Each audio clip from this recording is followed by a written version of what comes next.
गिबियावनो गासैबो रायजो राजाफोरखौ आं खुलुमहरनाय जाग्रोबाय लोगोसे जाय बिथांमोना आंनि बे चेनेलाव गोदान अननानै चेनेलखौ सापर्ट एन्ड साबस्क्राइब खालामलां। नोंथांमोना ससियेल मिडियानि गेजेरजों मोनसे YBY कम्पानिनि सायाव भाइराल जानायखौ नोंथांमोना नुनो मोनगासिनो दं। थारैनो बे YBY आ मामार?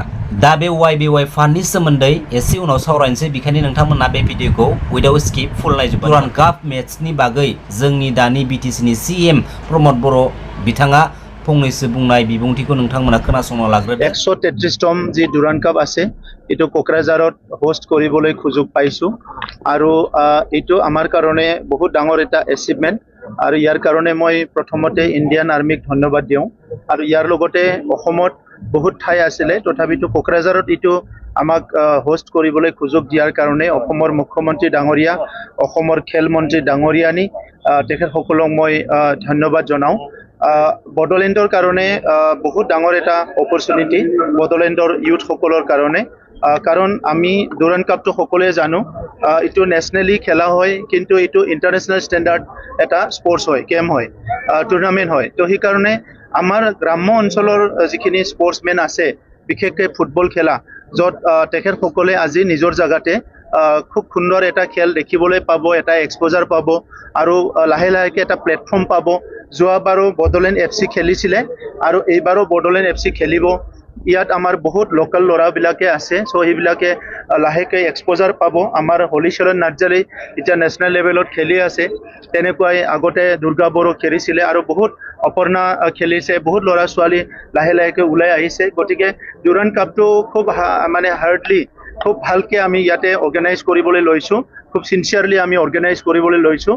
মই অনুৰোধ কৰিম আমাৰ সকলো অংশগ্ৰহণ কৰিব আৰু ফাৰ্ষ্টৰ পৰা অন্তলৈকে যিমানখিনি খেল ইয়াত হ'ব প্ৰত্যেকটো খেলাতে আমাৰ ইউথসকলৰ লগতে অঞ্চলৰ ৰাইজে যিহেতু বহুত ফুটবল প্ৰেমী আমাৰ বড়োলেণ্ডত আছে, সকলো আহি ইয়াত উপভোগ কৰিব, সকলো অংশগ্ৰহণ কৰিব, মই সেইটো আশা কৰিছোঁ।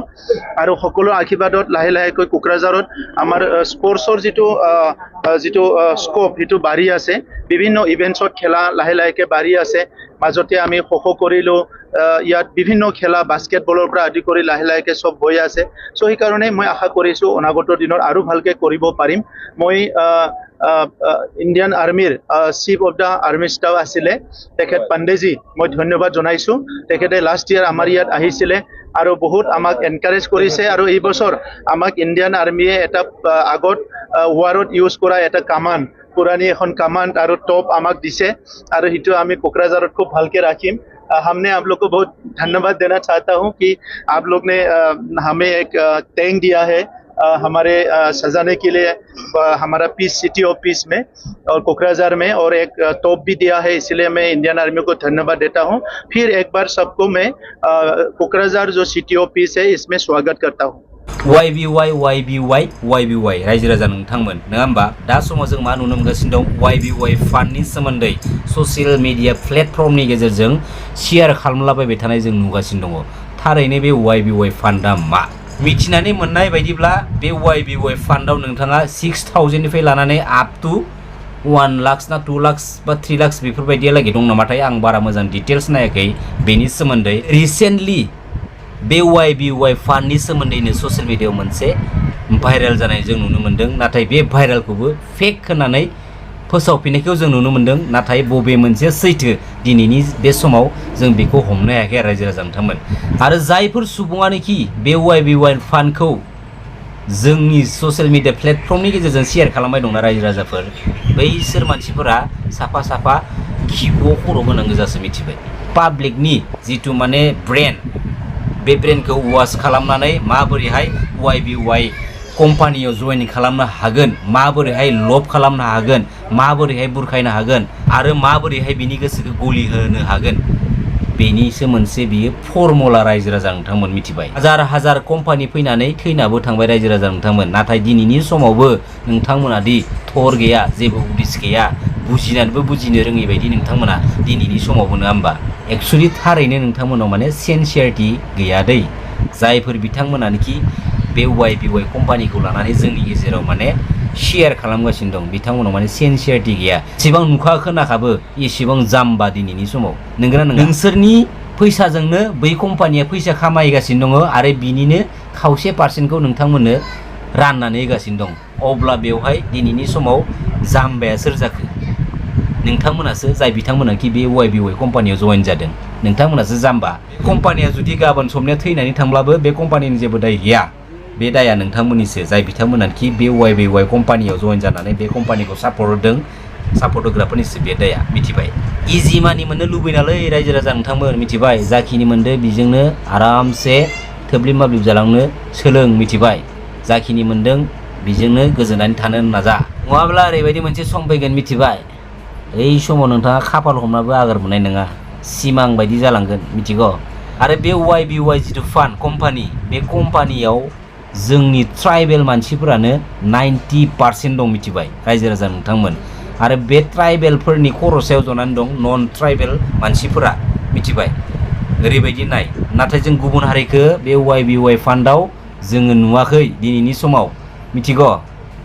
जोंनि बर'फोरजों लोगोसे जोंनि ट्राइबेल जातिनि माखासे सुबुंफोरखौसो जोङो बे YBY फान्डआव जइन जानानै दावराव जालायबाय थानाय, ओरै फैसा मोन्दों ओरै फैसा मोन्दों होननानै जोङो खोनानो मोनबाय दङ, मिथिबाय? आरो जायफोर बिथांमोना बे YBY फान्डखौ लानानै जोंनि गेजेराव शेयार खालामबाय दङ, बिथांमोना शेयार खालामनायखौ बन्द' खालामदै। नोंथांमोना जुदि बे YBY फान्ड कम्पानियाव जइन जादोंब्ला नोंथांमोना सिरि सिरि जइन जानानै बेसे खामायना लाबाय था, मिथिबाय? नाथाय जोंनि ससियेल प्लेटफर्माव नोंथांमोना बेफोरबायदि शेयार खालामनानै हुलुस थुलुस दा खालामबाय था, मिथिबाय? बेखिनिखौसो आं खावलायहरो, मिथिबाय? आरो बेखौसो आं बुंबावगोन लास्ट टाइमाव, जाय बिथांमोनानोखि बे YBY फान्ड कम्पानियाव फैसा इनभेस्ट खालामदों ना, बिसोरो साफा साफा गासैबो खिबो खर' गोजासो, मिथिबाय? नुखानानै खोनाखानानै रोंखानानैबो दिनैनि समाव रोङि बायदि साफा साफा मानसिफोरसो नोंसोरो, मिथिबाय? जायखिजाया खामानि मावनायनि सिगां नोंथांमोना मोजाङै गोथौ गोसोजों साननानैसो आगान होनांगौ दै, मिथिबाय? आरो बेफोरबायदि खामानिया जोंनि समाजनि थाखाय मोजां नङा दै। बेखायनो जोंनि समाजनि गेजेराव बेखौ लानानै शेयार खालामबाय थानायखौ नोंथांमोना ज्राब दोन, शेयार खालामनाङा जों रायजो राजानि गेजेराव। जाय बिथांमोना हाबदों नोंसोर सिरि सिरियै खामायोना मायो नोंसोर खामायबाय था, बेवहाय बुंनो गोनां जेबो खोथा गैया। नाथाय जों रायजो राजानि गेजेराव बेखौ लानानै शेयार दा खालामबाय था, मिथिबाय?